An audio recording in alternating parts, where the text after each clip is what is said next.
Kariz qaynonam to'yxonaga ofitsiantlik ishlariga ketganlar, kechki tomon ujinga o'zbek ovqatini qilib bermoqchiman.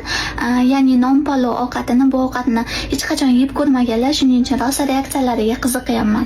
Bu ovqatni har bitta viloyatda boshqacha qilarkan, shuning uchun meni retseptimni ko'rib, ustimdan kulmanglar. Ketdik. Ketaylik tog'larga, qalbi butun sog'larga, hafsanglari bor emish, bir farhodga zor emish.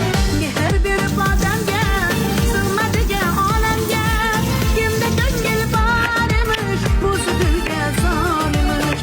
Mehr berib odamga, sig'madigan olamga, kimda ko'ngil bor emish, o'zi dilga zor emish.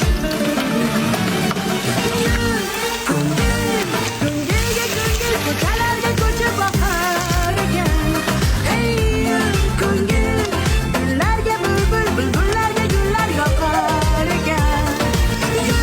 Qo'ziqorinli non palovim tayyor bo'ldi. Endi kariz qaynonam bilan kechki kariz qaynovkam kelsa, dasturxon yozib, reaksiyalarni birgalikda ko'ramiz.